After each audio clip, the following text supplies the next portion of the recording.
All right. Hey, everybody. Welcome back to my channel. This is Rob at Smirking Reviews. And yes, we're still doing things kind of lo-fi on my phone like we did when we first started making YouTube videos. It's temporary, just like my living situation right now is temporary. We're going to be back to making stuff the old way as soon as we can. But right now, we make do with what we got, and we're back talking more today of The Last of Us on HBO, the adaptation of the very popular video game and one of my absolute personal favorites. And here we are, like, first off, like, Smirking Rob Plays, right? It's there because that's where I'm playing on Twitch. We talk a lot. We are now just dropped a big chunk of The Last of Us gameplay that is me playing from the quarantine zone all the way to the first encounter that happens in this episode when they encounter the guy in the road and she asks if we're going to help them. That moment with the truck scene, that's where we played through today. And that's where we're going to be right after this review is over. We're going back to Twitch to play the events of what happened in this episode all the way up till the end. So there's going to be full spoilers for the game and full spoilers for the show episodes that have aired and this one as well.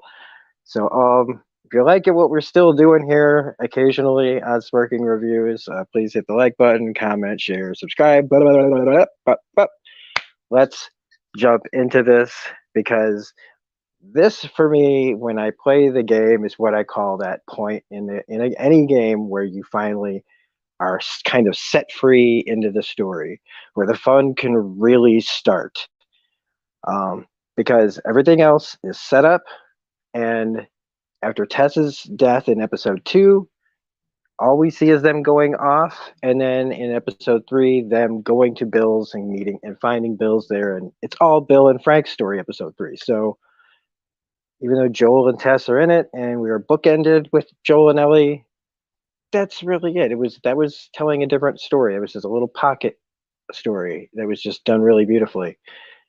This is the episode where we finally get to see them out free, headed towards Tommy, and the connection that is going to form with Joel and Ellie. That we've just kind of seen tiny little bits, just like the game does as things go on. And this is that big character episode.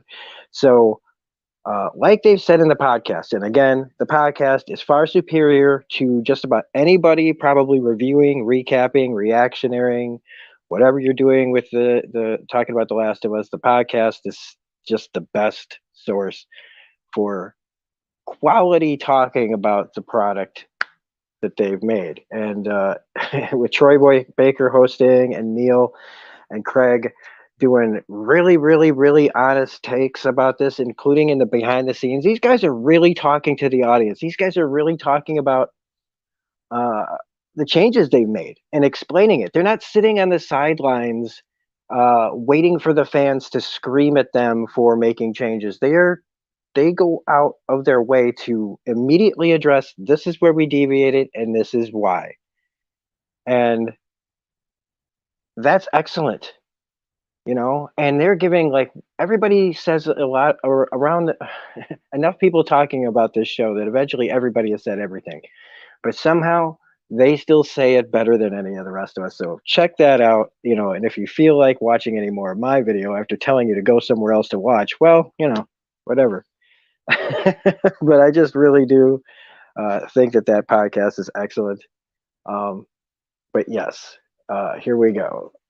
My reaction is, again, this is probably going to be on everybody's like lower end of episodes considering what we've had in the last 3. But again, it's all about character and story here. And again, it for me, since I'm waiting every single episode to see how they're going to adapt the next section of the game, I consider it all really awesome. All right. So it's hard to be subjective completely when you really see what you want to see on screen and just be like, well, objectively to me, this is all awesome.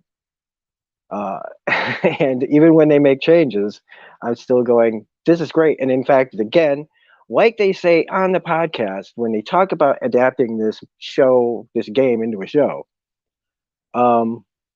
you can't just have us walking around with Ellie and Joel talking back and forth, down hallways, up alleys, climbing this, climbing that, moving the dumpster up so you can climb this, looting for parts and guns and stuff. There's so much of that in the game. You know, that would be really boring. So we get to have these added elements in this story today that are the way that they did it is fantastic because it not only adds more to the world, because the people that they meet in this town are faceless, really. This gives a face to the conflict that they find in this episode, and it gives the character that we are going to be really introduced to next episode a bigger backstory, and kind of can make you look at the events in the game around this time in a little different light too. That doesn't take away anything from your experience of it. It just adds to it. And if you're interested in that, as long as you don't mind sometimes being a little disappointed or having a moment not be exactly where it was, then this is again another home run. All right. This isn't like going to be in the top 10 episodes, like of all time of the year, but it's still just another solid outing by a solid group. And again, this is like subject matter, apocalypse, infected, all this stuff we have seen over and over and over again, but it is in the execution of an already great source material that is still making this stand high above a lot of other adaptations. That's even making a lot of even the toxic, crappy sites really have to. I mean, they always are reaching, but they're really reaching now, trying to find stuff to complain about this stuff that they haven't complained about before. And even then, they're still going, well, but it's all pretty good, but gay is not, like I don't like gay stuff. So, you know, they can't, the show is so good that even the worst people, all the grifters out there, are still trying to figure out and make things up about this show. So that's all. Like that's the reaction. That's like the review. We might as well get to the recap because again, I could just sit here and gush and gush and gush, and I will be reviewing and gushing and doing all of it while we recap this some bitch. So yeah, we talk about like one of the things they were talking about in the behind the scenes is like this version of Ellie, and I know that more than one person in my Discord that does the watch parties for these episodes is really digging this version of Ellie.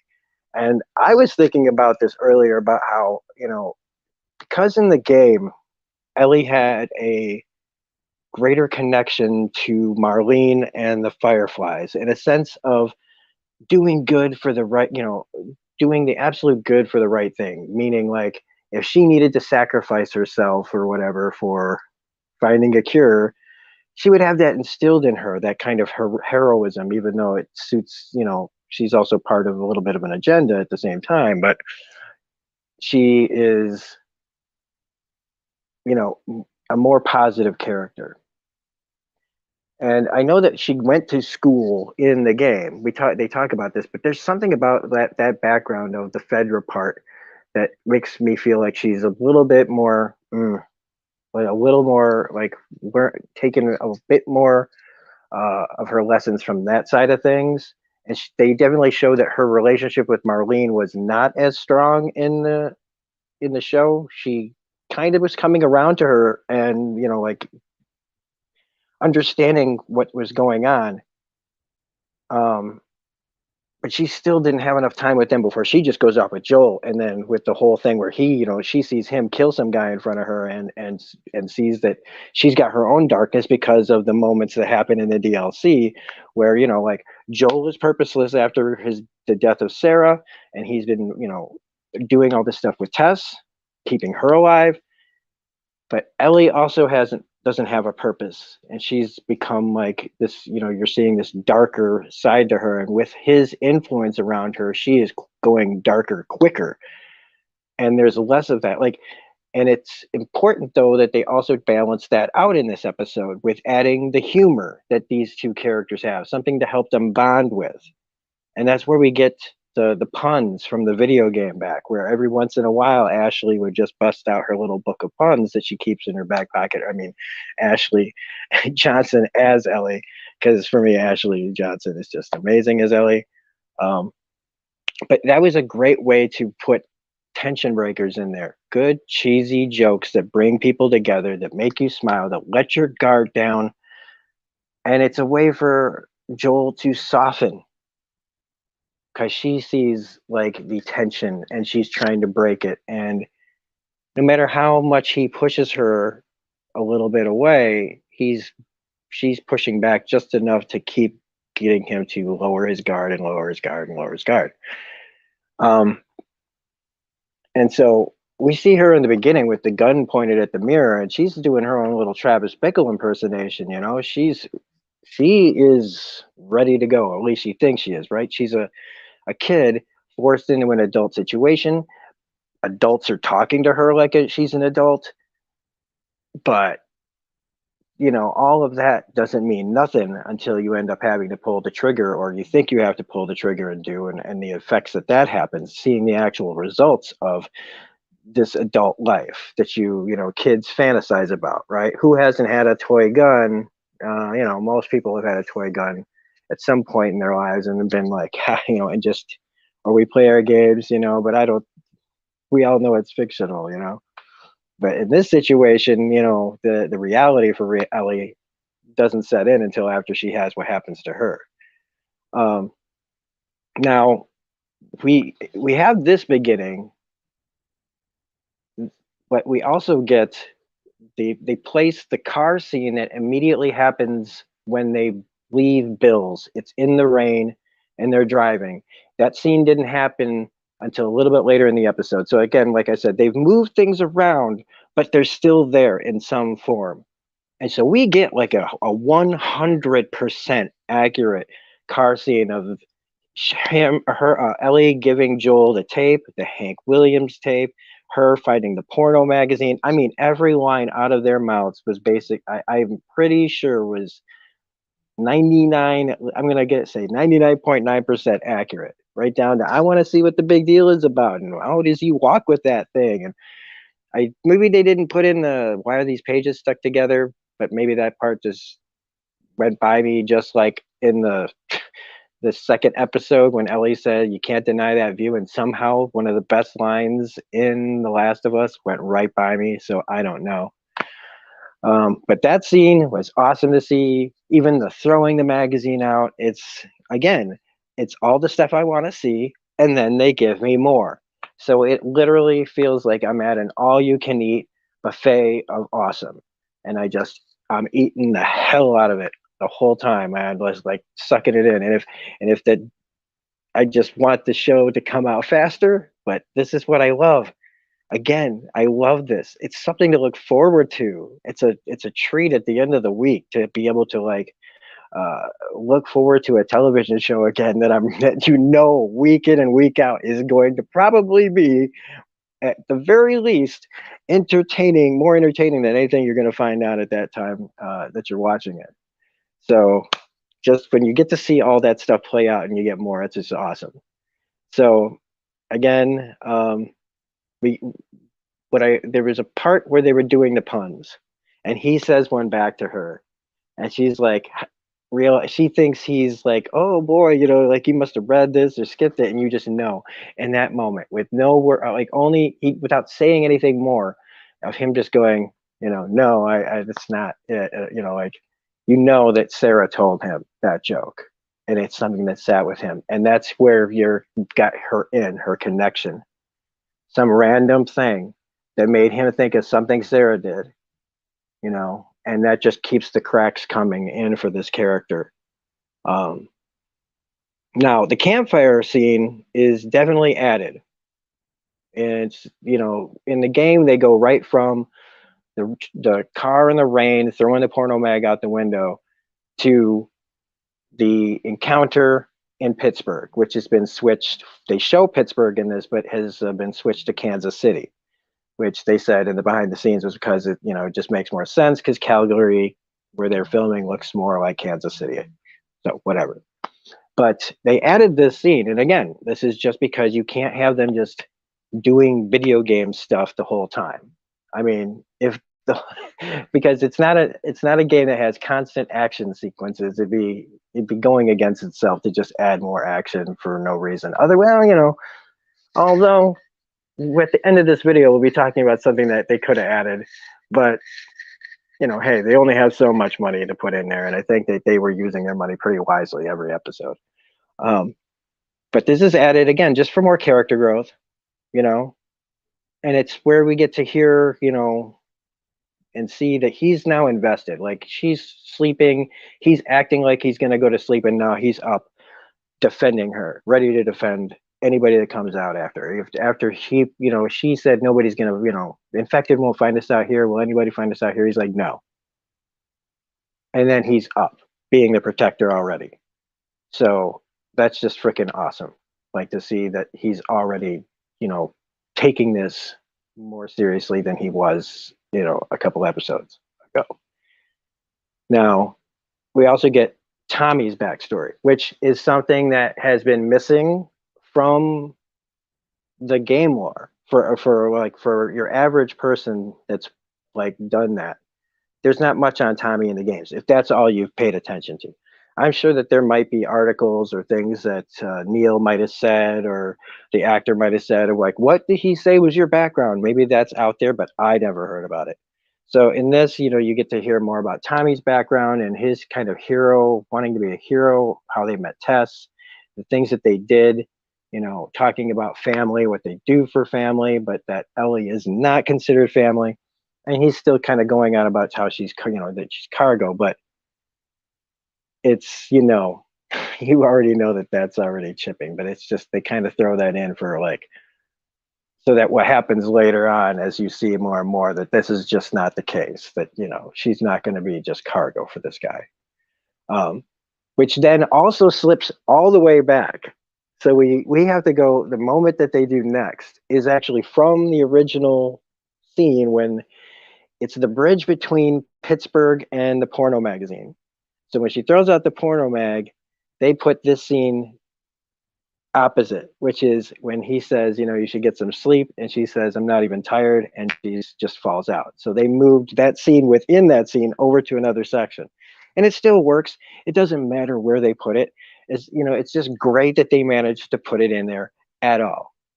So I really don't see the problem with moving things around. And if you're disappointed, again, because I've heard it and it's fine to be disappointed, but always think that you're probably still going to get some version of what you wanted. And sometimes it's just in little doses, kind of like, and I'll just ruin this part from later, where he puts down the glass and you could say, man, there is an awful lot of glass laying around in certain areas in The Last of Us, because that's what people put down in the game to hear people creeping up on them. So like there's that detail. So it's like all these things they are meticulously putting in the game, from the game to the show. And it's just, sometimes you're just not going to get what you want. We have to start being able to handle that better. Even I do, I had a hard time with The Last of Us Part 2 at times, and that was a journey. You don't always get what you want, but then when it's all said and done, if it all makes sense, if it's all put together right, does it really matter? Not really. The only person that makes these things matter that much is you. And you can control that if you want. That's all I'm saying. So we are introduced to Kansas City subbing for Pittsburgh from the game. And we get to see that their quarantine zone, it's been overrun. And Joel is immediately kind of, not immediately, but as they get in there and he starts to feel like the walls like closing in on him, with the city up and not being able to control the situation that good, with cars and buildings all around you, where places where there could be an ambush at any time, knowing that this is Joel's wheelhouse, though. He's right to be concerned, but he's also the guy that if you're going to be stuck out there, it would be him that you'd want. Which to me, again, this is in the game where the fun really starts, where we see the guy pretending to be sick and Joel just going to drive right over him and them crashing eventually because they've been ambushed. And this is where you really kind of get to feel like you're a little bit off the chain as far as Joel gets. Like, you can play in the game stealthy, and I usually do, but this playthrough that I've been doing, it's a much more aggressive Joel and a much more like, I'm going to burn 3 people alive in the next move kind of Joel. And I'm going to be meticulous about that. Um, but in this whole section of being chased by the hunters, again, in the game, they're more faceless. You know, they're just people coming after you, and you don't know why. You assume because of evidence that you find along the way that they've been, you know, robbing from people and killing them. But in this version of the story, while that probably happens, the motivations behind the hunters is different. It's given, really. There is no real motivation given to the hunters in the game. They're just an obstacle that is very, you know, very you see very, very dark evidence of what they do. Um, but having them being like, you know, they've taken over from the quarantine zone. They're obviously, you know, like a lot of people are locking up people that they blame, executing people that they blame for things that have happened, which is where we're introduced to Melanie Linsky, Yellow Jackets motherfucker, um, who is a great addition to any show, any movie. I don't like Two and a Half Men, but if I ever watch a scene, if I remember in the room when somebody's watching it and there's a scene with her, I still will sit there and watch that scene. I'll turn it off as soon as she's gone, but she's great in everything. And she brings the right kind of every person who's been pushed to her limits, and she's perfect. She's perfect. And the guy who played Tommy in the video game gets to play her second in command, which is another nice full circle moment that they're really helping honor the original cast of this show by giving them things to do here.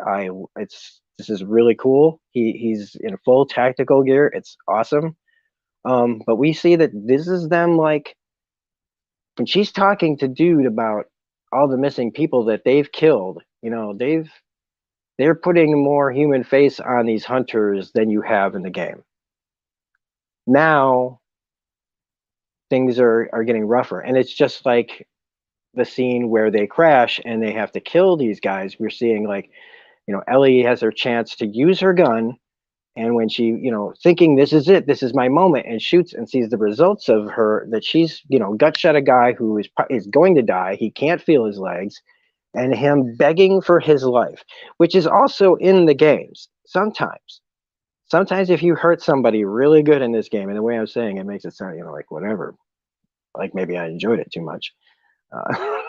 But in the game, if you sometimes take somebody out pretty hard and they're still hanging on to life and they're crawling away, they'll beg a little bit for their lives. There's plenty of weird, realistic kind of moments in the game that make you have to realize that this may be fictional, but you're still pointing a gun at somebody going, please don't, mommy, I don't want to die. And when he tells her to turn around and go, and she hears the death, like, she's now seeing, like, this is not what I pictured in my head. This is really brutal, but she also likes it.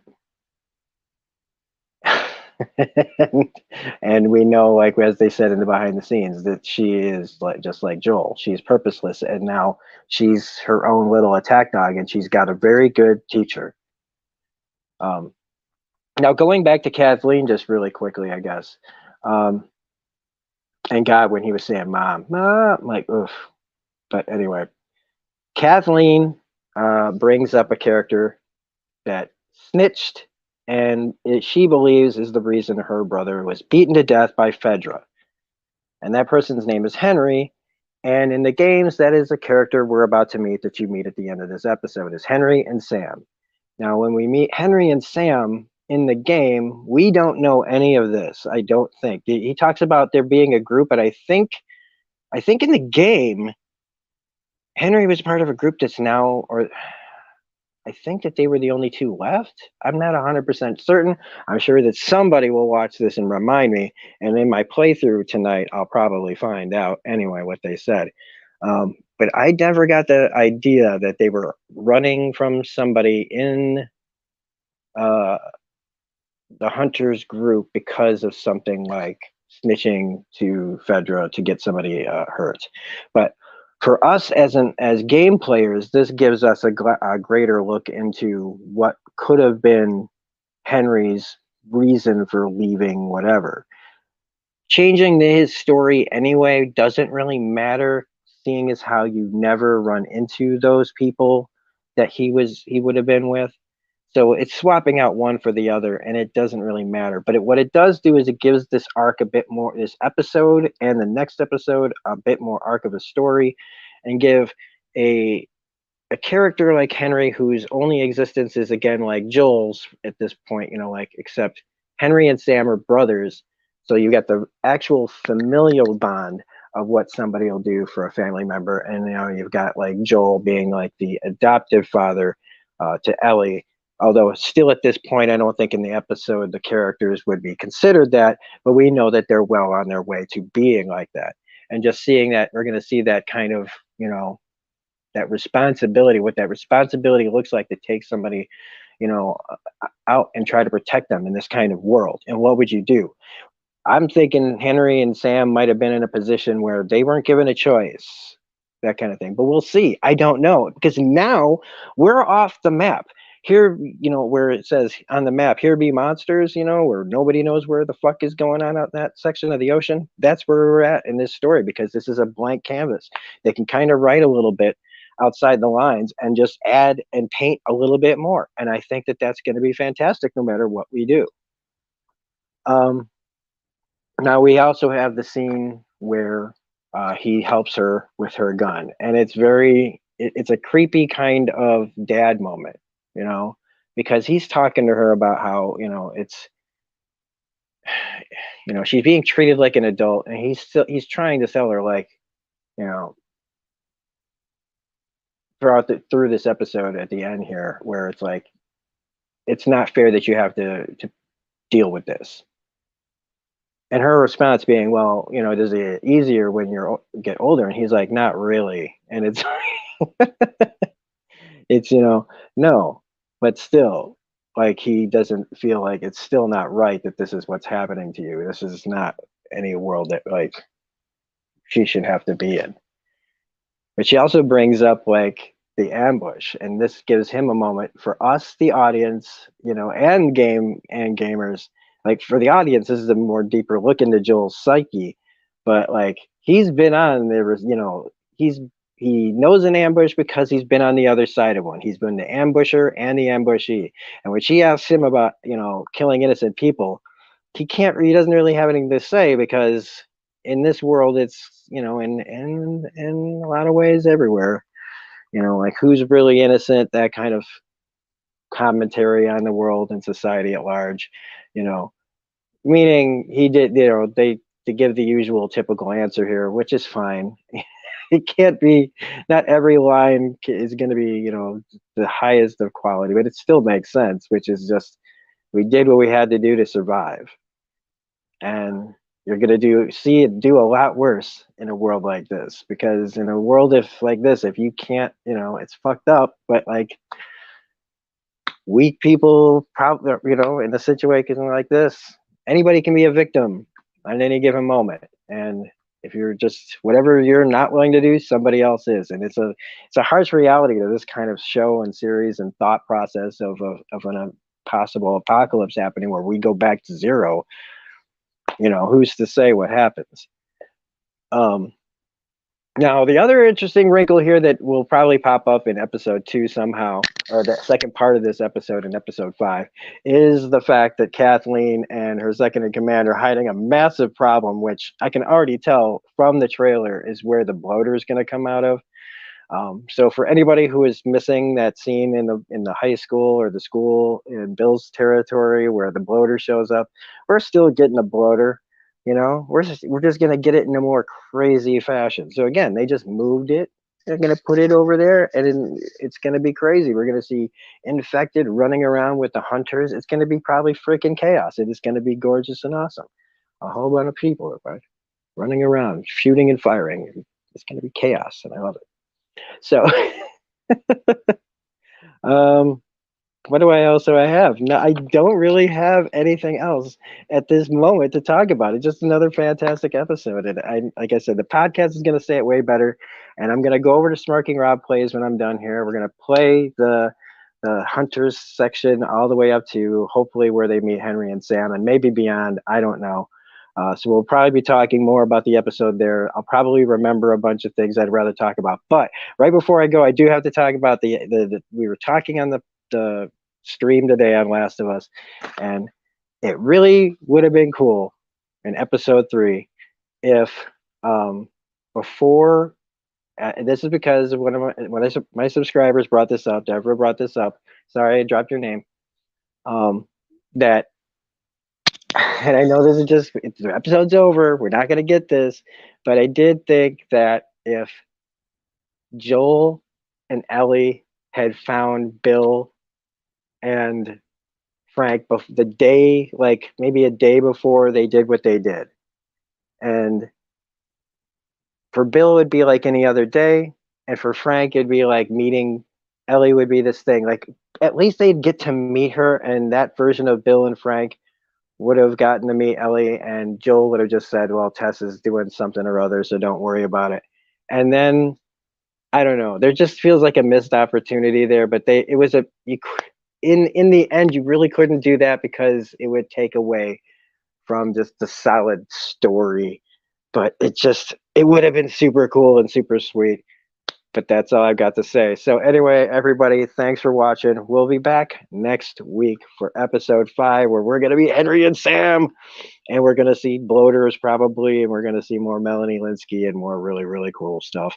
So thanks for watching, everybody, and remember, Smirky Rob Plays, like, subscribe, all that shit, and I'll talk to you later. Thanks for everybody in the chat. They were being really lively, and I'll see you next week. Bye.